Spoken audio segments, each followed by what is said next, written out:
So today I was having a thought about extremes. Extremes being, when people say you should do things in moderation, and sometimes they say that doing anything in extreme is bad. Well, a lot of things are bad, but I think some things in extreme do make sense, especially if they are meant to do good or be good, or it's for your own benefit in a way. For example, I don't think sometimes people study for exams or just general comparative tests or whatever you may call it. People do study 8 hours a day, 10 hours a day, 12 hours a day, 14 hours a day for years, probably a year, 2 years, 3 years, not 3 years, but you get the point. And the selection criteria is very, very difficult. It's not easy in those exams, and acceptance rate may range from 1% to 2% just based off one exam. So it really makes sense to study to the extreme, and I don't think moderation works there. It might work for some certain genius people who don't really need to study much to get the right answers in some cases, but then I think I would classify them as, what do you call it, exceptions. But in general cases, I think in things extremes really make sense. For example, in my life, I have always always benefited from being extreme, although I can't really hold on to it for very long, because I don't know, I have just listened to people and they have said that, hey, it's okay. Sometimes you need balance. Sometimes you don't need to go extreme. Sometimes just chill. Sometimes just, you know, break the momentum or keep your foot off the pedal sometimes. And I have listened to that, but listening to that has never been to my advantage. I have noticed this, that it has never actually helped me out like it should have, or I thought it would. Maybe chilling, maybe taking a break could benefit in other places of life, but it has never helped me. And so I was thinking today, that do does the saying anything in extreme is bad, or when people say okay, moderation is good for all things or for most things or a lot of things, does it make sense? But my conclusion was that no, I don't think it makes sense for a lot of things. Yes, for a lot of things, moderation is good. Maybe if you're a video gamer, you like playing video games, you can take an hour off the day, play video games, or do something of that sort. But obviously, you play video games to the extreme without a purpose behind it, without a goal. It's not going to benefit you at all. It's going to be a waste of time, and it's going to not help you at all. You're just going to sit on the couch, become fatter, eat more, unless you are playing competitively, which is a different story. But I'm not going to go into esports yet. I might actually. And when you think about it, do you think these people who built countries, who were industrialists, who were visionaries, who thought of designs, plans, businesses, whatever it might be, you think people like Ratan Tata, Mukesh Ambani, Narayan Murthy, whoever these guys are, who have worked extremely hard, even Elon Musk, whoever it is, do you think they follow a balanced lifestyle? I really don't think so.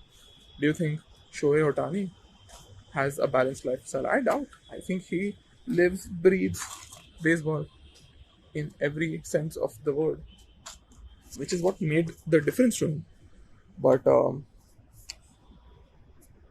so what I was saying is, I don't think that balance in any way actually benefits you unless you are someone who wants to be mediocre. In which case, balance makes total sense. I have a friend who has identified that his goal is to live a decent lifestyle. He doesn't want to continue the lifestyle he is living. He just wants to go up a little bit. He doesn't want to go very, very, very up. Maybe get a decent car like a Bimmer or something.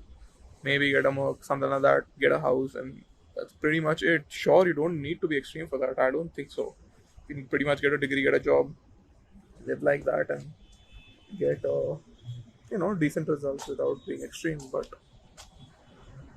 if you want to achieve things in life, if you really want to be the best, be the top 1%, 0.01%, whatever it is, I don't think moderation is cool. I think what I did today, just hopped onto my terrace, started talking to a camera without knowing what the people people in that building which is there behind me looking at me. I really don't care, but I think in a way this could be classified as extreme. If people come and see me on the stairs, they are going to judge me, but it's fine. I really don't care about that. That's not why I'm here. I'm here to talk because I like talking about things like these. But anyway, so I recently was listening to a podcast, Chris Williamson and Graham Stephen. It's called the Iced Coffee Hour or something. I don't remember the name. I think that was it. And they said that any amount of alcohol, no matter how much you consume, there was a research paper mentioned. I don't know the name of the paper or whatever, but all I remember is that drinking any amount of alcohol, even a pint of beer or whatever, any amount of that liquid you drink, it is going to harm you in the long term. Even just a drop, like not a drop, but you get the point, like any decent amount. Even if you go one day out, one night out with friends, that's also going to hurt you. But for a person who's mediocre, doesn't really care much, wants to enjoy their weekend, sure, go ahead, drink all you want for that one weekend. As long as you're not alcoholic, it doesn't really matter that much. You'll enjoy that day.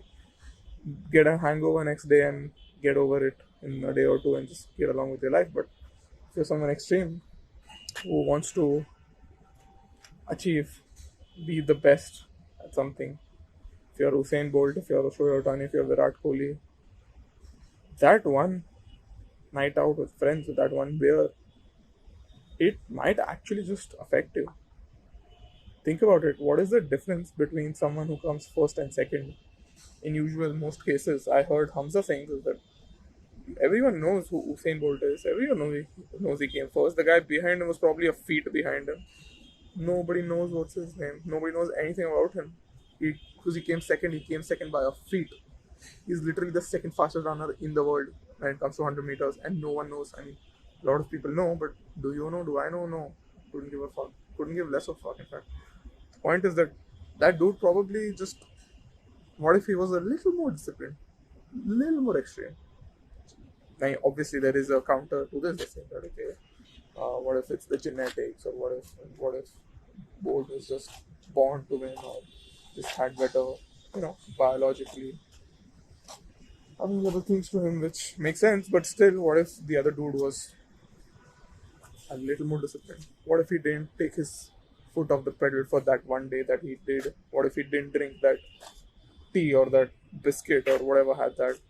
Who knows, man? He could have won. He could have beaten Bolt by a feet, and then he would have been famous. Just that one day of coffee ruined everything for him. It didn't ruin. He's probably living a very good life, but that's not the point here. The point is to be number one. So I think if you want to be number one, I don't think extreme is bad. I think extreme is very good. I think you should. Well, I shouldn't say you should, but my point is, I think according to me, extreme makes a lot of sense. Being never thinking about balance, or hey, dude, I've been working hard for so long, for 2 weeks now, I'll take a day off, it's fine. Or hey, I've been studying for the entire month, let me take a day off, it's okay, I'll skip this chapter for today, I'll do it later. It's just you have so much momentum going behind you, you have done so well. How would you break it? Actually makes no sense.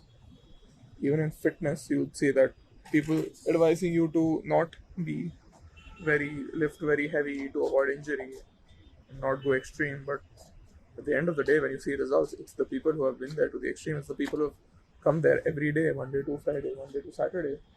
Some maybe even Monday to Sunday, who knows? They have not skipped a day. They come every day. I have friends who are extreme on fitness. They come every day. I see them every day. Every fucking day. Even if I'll never see that person missing. I'll never see him missing. It's mad. And the progress they make, that too is mad. And then you'll have that friend who's like, okay, I'm going to start the gym from tomorrow, or hey, I'll start. And then he starts. I'm not saying he doesn't. He starts. Skips a day in the middle. Probably had a heartbreak. Got motivation. Joined the gym again. Skips a day. Comes for 3 days. Skips a day again. Hey, I had a conference. Hey, I had to play cricket with my friend. Oh, hey, I had to do this. I had to do that. Gives excuses. You don't see progress. It's very normal. Everyone sees this. And then when people wonder, hey, why am I not progressing? And the thing is that sure, they might actually progress too, but they'll lose it at some point because you don't have in you to keep that like that. You don't have it in you to be at your peak at all times. You are very moderate and you take try to balance things. And I don't think balance is a good thing in that sense. Even when it comes to relationships, you'll see this a lot where people go like, "Hey, dude, I have my job. Sorry, I can't meet you today." Or, "Hey, I have work. I can't meet you, and I have this." And, "Dude, let's just study for the paper and let's meet next time." Or whatever, which is again fair, makes a lot of sense. But it makes sense if you're someone who does try to top, because the for the rest of the people who are not really aiming for the 90%, you don't need to really study for the getting that 60 or passing the test, dude. You will make it through. If you are, I think, trying to balance work and life when you're not extreme is very weird. I think that when people are extreme, they really don't need to balance their relationships because their partners, the people around them, can see how extreme they are. They appreciate them for it.